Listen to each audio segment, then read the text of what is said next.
का व्रत करती है, बहुत ध्यान से सुनना आज की कथा को, शायद जिंदगी में मिली ना मिली, पर ये कथा का रिश्ता तो बहुत ध्यान से सुनना, ध्यान से। निर्जल एकादशी है। स्कंद पुराण यहाँ तक कहती है कि इस कथा के चरित्र को जो श्रवण कर लेता है उसको 26 एकादशी करना भी नहीं पड़ती। इस एकादशी की केवल ये कथा सुनकर ही वो तर जाता है।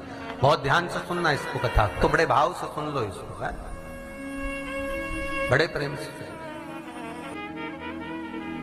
इसलिए सारी एकादशियों में निर्जला एकादशी की महत्वता शास्त्र प्रमाण करता है महाराज। निर्जला एकादशी का उद्यापन जो करा जाता है, उसका उद्यापन और प्रदोष का जो उद्यापन करा जाता है, इन दोनों का क्रम लगभग एक जैसा ही। तो निर्जला पहुंचे है, और निर्जला ने जाकर भगवान नारायण से निवेदन करा। भगवान विष्णु ने पूछा, क्या बात है निर्जला, आज तुम खेलती हुई यहां पर आकर खड़ी हो गई, क्या हुआ क्या है?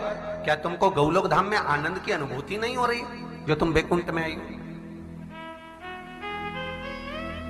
निर्जला घूमती घूमती भगवान के सम्मुख में पहुंच गई। भगवान ने पूछ रहे हैं, बार बार पूछा, निर्जला हुआ क्या तुमको?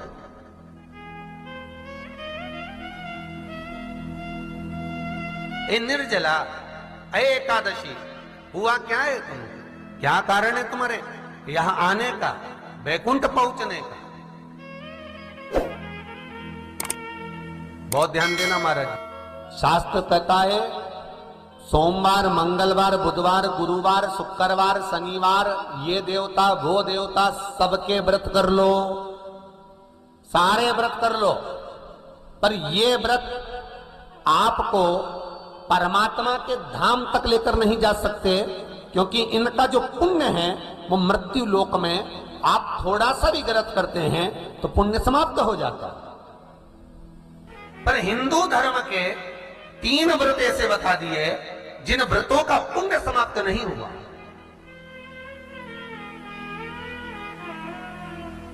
हिंदू धर्म के 3 व्रत ऐसे हो गए जिनका पुण्य समाप्त नहीं हुआ महाराज, जिनका पुण्य प्रबलता में बढ़ता गया। पहले नंबर पर एकादशी, दूसरे नंबर पर प्रदोष, और तीसरे नंबर पर शिवरात्रि। एकादशी भी 26 है तो प्रदोष भी जम के बोलते जाओ 26 है। शिवरात्रि केवल 12, केवल 12, और अगर अधिक मास की पड़ जावे तो ये 13, और अधिक की आए तो 13 है। तो यहां शास्त्र कह रहा है कि 3 व्रत हमारे यहाँ जिनका पुण्य समाप्त नहीं हुआ, जिनका पुण्य प्रबल हुआ, बड़ा। इसलिए आज भी माता एकादशी का व्रत करती है, और एकादशी का व्रत कर कर अगर कोई जीवात्मा को देते हैं, कोई मर भी गया तो उसको एकादशी का दान देते हैं। एकादशी का उसको दान दिया है। महाराज निर्जला खड़ी है, पूछा क्यों आई हो, क्या कारण? निर्जला आई, तब लक्ष्मी मैया उठकर निर्जला के करीब में गई। निर्जला बहुत सरल थी निर्जला। कहते हैं कामा एकादशी सबसे लंबी है। कौन सी एकादशी? कामा। फिर मोक्षदा उससे नीची है महाराज, और निर्जला जो है बिल्कुल छोटा स्वरूप है। निर्जला का मतलब देखा जाए तो केवल 2 चोटी करी हुई है। मस्तक पर भोर लगा हुआ है निर्जला के, माथे पर बिंदी लगी हुई है निर्जला के, सुंदर गले में तुलसी की मालाएं पहनी है निर्जला, हाथ में जो हाथ फूल जैसी माताएं पहले पहनती थी, आपको ध्यान में होगा, ऐसा बड़ा फूल होता था, अंगूठियां पड़ी होती थी, हाथ में ऐसा लगा रहता है। तो निर्जला हाथ फूल भी तुलसी के धारण करी,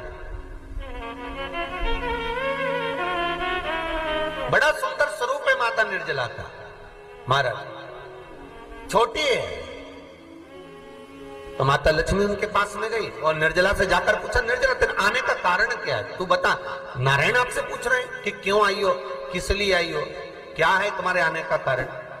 निर्जला ने कहा, मेरी विनती केवल इतनी सी है मां, कि मैं ये चाहती हूं कि मैं जीव के प्राण छूटने के बाद उसके प्राणों को जिस समय मैं लेकर जीवात्मा के प्राणों को परमात्मा तक भेजूं, बैकुंठ तक भेजूं, गौलोक धाम तक भेजूं, उस बीच में मुझे ले जाते समय कई नरक भी बीच में पड़ेंगे, कई स्थान ऐसे बैतरणी आदि के स्थान बीच में आएंगे, तो वो स्थान में मुझे रोका ना जाना, मैं सीधे भगवान के धाम पहुंच जाऊं। ऐसी कृपा, ऐसी दया।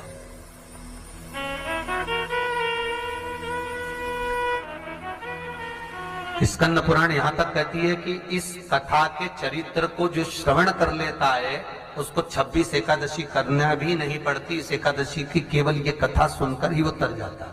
बहुत ध्यान से सुनना इसको, कथा को। सबसे पहला नियम एकादशी व्रत का, सबसे पहला नियम है कि आप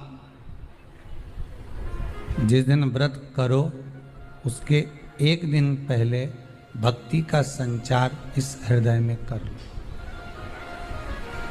भक्ति का संचार इस हृदय में कर लीजिए। जिस दिन आप व्रत करो, जैसे एकादशी का व्रत कर रहे हो तो दशमी के दिन शाम का समय जब आवे, रात्रि जब होने लगे, शाम का समय आवे और रात्रि का आप जब भोजन ग्रहण करो तो उस भोजन में कोई ऐसा पदार्थ ग्रहण मत करिए जिस पदार्थ के कारण आपकी एकादशी बिगड़ जाए। नहीं करना। श्रेष्ठ भोजन ग्रहण करिए दशमी के। और एकादशी का दूसरा नियम बहुत ध्यान से सुनिएगा। जिस दिन आपकी एकादशी का व्रत हो उस दिन प्रयास करिएगा कि अपने हाथ से किसी भी वृक्ष की कोई पत्ती टूटे ना। अपने हाथ से किसी भी वृक्ष की, पौधे की, किसी भी वृक्ष की पत्ती अपने हाथ से ना टूटे। बहुत ध्यान दीजिएगा महाराज। एकादशी का ये दूसरा नियम है कि अपने हाथ से किसी पौधे की, किसी वृक्ष की, किसी डाली की कोई पत्ती टूटे ना, कोई पत्ती ना टूटे, इसका प्रयास करिए।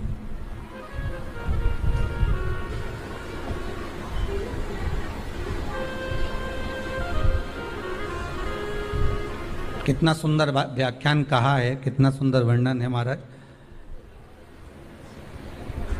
कि मात्र एकादशी का व्रत कर लेने पर, मात्र एकादशी का व्रत कर लेने पर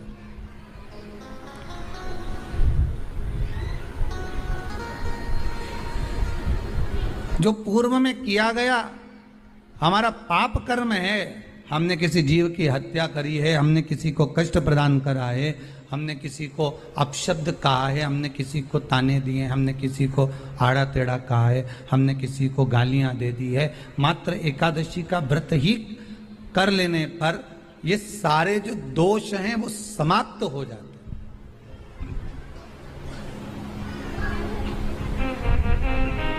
सारे दोष हमारे समाप्ति पर आ जाते हैं।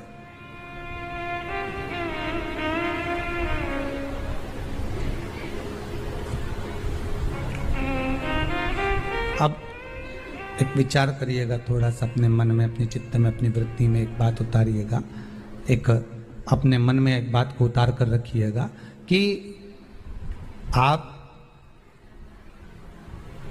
अपने पाप को,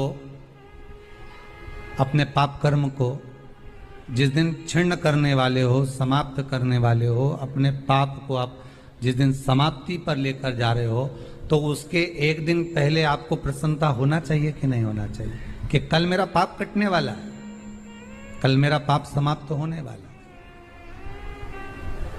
जो मैंने पाप कर्म करा है वो समाप्त होगा, जो मैंने पाप कर्म करा है वो कल समाप्त हो जाएगा। तो एक दिन पहले आपके चेहरे पर प्रसन्नता हो कि ना हो?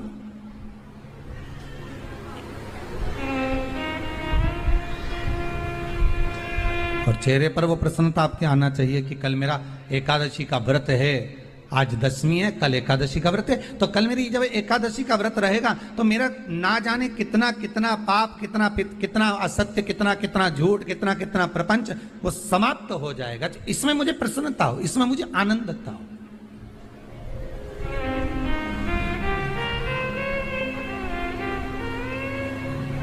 तो क्या कहा गया कि प्रयास करिएगा कि एकादशी के दिन